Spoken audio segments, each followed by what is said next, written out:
एक बड़ी पुरानी कहावत है, कहते हैं तू डाल डाल तो मैं पात पात। स्क्रीन पर एक मैप देख रहे हैं। इस मैप में देख रहे हैं आप अफगानिस्तान को। अब जरा सोचिए क्या हो, ये जो अफगानिस्तान है, अफगानिस्तान और भारत के बीच में है पाकिस्तान। अगर अफगानिस्तान और भारत चाहें तो पाकिस्तान का सैंडविच बन सकता है। और क्या ऐसा कुछ हो सकता है या इस तरफ भारत सोच रहा है? स्क्रीन पर एक ट्वीट देखिए, और ये ट्वीट ना पाकिस्तान की रातों की नींद उड़ा रही है, क्योंकि इसे 1971 की याद दिला रही है। 1971 में जब भारत और पाकिस्तान के बीच में लड़ाई हुई थी, तो फिर उस समय अफगानिस्तान ने ऐसा क्या किया था कि पाकिस्तान भूल नहीं सकता है। जानेंगे, ये तस्वीरें न सिर्फ टेंशन दे रही है, बल्कि इसका असर भी दिखना शुरू हो गया है। स्क्रीन पर द न्यूयॉर्क टाइम्स की इस आर्टिकल को देख सकते हैं। पाकिस्तान ने इनके साथ लगते हुए बॉर्डर को भी कथित तौर पर सील करना शुरू कर दिया है और अफगानिस्तान की तरफ एक और मोर्चा खुल गया है। जियोपॉलिटिक्स में बहुत कुछ चल रहा है। हमेशा की तरह CIS न्यूज नेटवर्क के इस एपिसोड में जानने को मिलेगा बहुत कुछ। आइए जानते हैं इन खबरों को विस्तार से। कोई भी देश ना तब तक नहीं चलता है जब तक आप दूर की सोच न पाओ। अगर किसी देश के पास दूर की सोचने की क्षमता नहीं होती है तो वो अंत में बर्बाद हो जाता है। भारत के साथ ऐसा है कि भारत को दूर तक देखने की क्षमता है और यही वजह है कहीं न कहीं अभी तक भारत सुरक्षित बचा हुआ है। एक इसका बड़ा एग्जाम्पल देखिए, साल 2021 जब तालिबान कब्जा करता है अफगानिस्तान के ऊपर, तब भारत को ये सलाह दी जाती है कि तुम्हारे दिन गए अब, क्योंकि पाकिस्तान के साथ नजदीकियां बढ़ने लगती है और पाकिस्तान के ISI चीफ बहुत ज्यादा खुश होते हैं। वो वहां पहुंचते हैं, मुलाकात करते हैं, चाय पीते हैं और भारत को चिढ़ाने का काम भी करते हैं। लेकिन भारत ने भी यहाँ पर तरीकों को बदला और समय के साथ किस तरीके से बदला है कि अब जाकर भारत और तालिबान भी दोस्त हो गए हैं। अभी अफगानिस्तान में इनका ही राज है। अभी ज्यादातर देश ये बात कहने भी लगे हैं कि काफी लंबे समय से अब तालिबान अफगानिस्तान में आ चुका है। इसका मतलब ये है कि यही है यहाँ के राजा और यहाँ के शासक। अब अगर बात करनी है इस लैंड लॉक कंट्री से, जो बहुत ही ज्यादा खास है कई मायनों में, रणनीतिक तौर पर ये कितना महत्वपूर्ण है ये हमने देख लिया कि अमेरिका फिर से बगराम एयरबेस चाहता है, चाइना भी बगराम एयरबेस चाहता है। चाइना ने भी इनके साथ संबंधों को बढ़ाना शुरू किया। भारत और अफगानिस्तान के बीच में ना संबंध आज के नहीं हैं बल्कि बहुत पुराने हैं। अगर पुराने वेद निकालेंगे तो अफगानिस्तान, जिसे जाना जाता था गंधार के नाम से, और ये महाभारत काल में गंधारी के पिता का राज्य हुआ करता था, देश हुआ करता था, और फिर धीरे धीरे अफगानिस्तान आया। और अफगानिस्तान और भारत के बीच में ना रिश्ते बहुत ही बढ़िया रहे हैं। ऐसे रिश्ते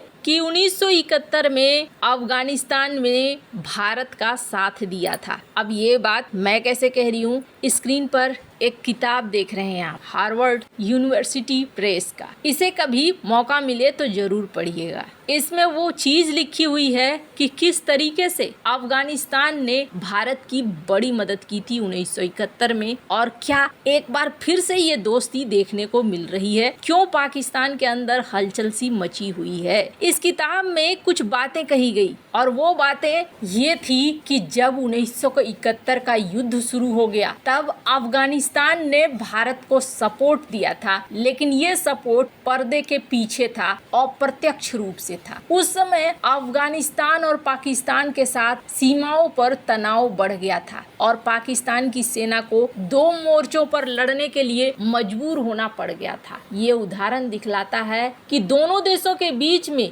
जो रणनीतिक संबंध है वो बहुत ज्यादा गहरा है। अब यहाँ पर देखिए, जैसे ही ये तस्वीरें निकल कर आनी शुरू होती है और भारत की मुलाकात की खबर मिलती है, वैसे ही एक दूसरा आर्टिकल निकल कर सामने आता है और जिसमें कहा जाता है, द न्यूयॉर्क टाइम का ये आर्टिकल है कि 54 मिलिटेंट्स ये क्रॉस करना चाह रहे थे अफगानिस्तान से और पाकिस्तान के अंदर घुसना चाह रहे थे, इसलिए पाकिस्तान ने उन्हें निशाना बना लिया है। सिर्फ इतना ही नहीं हुआ है, बल्कि कहा यह जा रहा है कि पाकिस्तान ने कथित तौर पर अपने बॉर्डर भी सील कर लिए हैं अफगानिस्तान से, जहां तक संभव है। हालांकि ये पूरी तरीके से संभव नहीं है कि बॉर्डर को सील किया जा सके, पर हाँ, व्यापार को रोकने की कोशिश कर रहा है। और इससे होगा क्या? इससे ये होगा कि पाकिस्तान की जनता के लिए समस्या ज्यादा खड़ी होगी, क्योंकि भारत के लिए फिर भी रास्ते हैं, चाबहार के रास्ते हैं और भी कई रास्ते हैं, ईरान के जरिए रास्ते हैं जो अफगानिस्तान तक अपनी पहुंच को बनाए रखेगा। पर पाकिस्तान के लिए समस्या ये है कि भारत ने इधर से अपना अटारी बॉर्डर वगैरह सील कर दिया है। इधर से भारत है और उधर से अफगानिस्तान से भी बंद है, दोनों ही तरफ से व्यापार बंद है। तो अगर ये व्यापार करेंगे तो कहां से करेंगे? पहला होता है कि हो सकता है चाइना से ये व्यापार करने की कोशिश करें, दूसरा समुद्री रास्ते का इस्तेमाल करें, और दोनों ही मामलों में इन्हें बहुत ज्यादा खर्च करना पड़ेगा। स्क्रीन पर इस ट्वीट को देखिए जो भारत के विदेश मंत्रालय के द्वारा किया गया है। इस ट्वीट में इन्होंने कहा कि हम दोनों ने यहाँ पर मुलाकात करी, हमने एक दूसरे के साथ मानवीय संबंधों की बात करी और द्विपक्षीय इशू की बात करी, और जो सिक्योरिटी का सिचुएशन है इस रीजन में उसको लेकर भी बातचीत करी। हमने एक दूसरे से ये बातचीत करी कि हम किस तरीके से एक दूसरे की मदद कर सकते हैं, मानवीय लेवल पर मदद कर सकते हैं, और भी डिफेंस वगैरह के लेवल पर भी हम एक दूसरे के साथ किस तरीके से सहयोग कर सकते हैं। अफगानिस्तान से भारत की ये मुलाकात बहुत बहुत बहुत ज्यादा जरूरी है, क्योंकि ये मुलाकात के बाद आप देखेंगे बहुत सारे लोगों ने यहाँ पर कमेंट भी करा है और बहुत अच्छे अच्छे कमेंट देखने को मिले हैं। दोनों की दोस्ती की खबरें और कमेंट भी इस तरीके से हैं जो दिख रहे हैं कि दोनों अच्छे वाले मित्र हैं और एक दूसरे से यहाँ पर संभावना है कि मदद की और एक दूसरे के साथ सहयोग की। और ऐसा लगता है जैसे कि 1971 वाली कहानी कहीं एक बार फिर से न हो जाए। हालांकि पाकिस्तान ने बौखलाहट में आकर ये जो दूसरा कदम उठा लिया है, बॉर्डर के उस तरफ अफगान के सीमा पर गोलियां वगैरह चलाना, इन्होंने एक बड़े खतरे को मोल ले लिया है। वहीं इंडिया टुडे की इस खबर को देख सकते हैं जिसमें कहा जा रहा है कि पाकिस्तान ने अफगानिस्तान के ट्रक को ब्लॉक कर दिया है और अब ये व्यापार को भी प्रभावित कर रहे हैं। वैसे कहा जाता है कि अफगानिस्तान पाकिस्तान के रास्ते से भी भारत के साथ व्यापार कर रहा था, तो हो सकता है इस वजह से भी इन्होंने किया हो। लेकिन जो भी कदम ये उठा रहे हैं ना, ये कदम इनके पैरों पर उल्टा ही पड़ रहा है। खैर, पहलगाम के लिए इससे पहले तालिबान का भी बयान आया था और तालिबान ने पहलगाम में हुए आतंकी हमले को लेकर कड़े शब्दों में निंदा भी की थी। सुहेल ने कहा था कि इस घटना की व्यापक जांच होनी चाहिए ताकि असली दोषियों को खोजकर उन्हें न्याय के कटघरे में लाया जा सके। वैसे अफगानिस्तान और भारत एक दूसरे के साथ अगर सहयोग बढ़ा रहे हैं तो ये बहुत अच्छी बात है। आपको क्या लगता है? इन सब मामले में आपकी क्या राय है? कमेंट कर जरूर बताएं। जल्द मिलते हैं अगले वीडियो में नई खबर के साथ।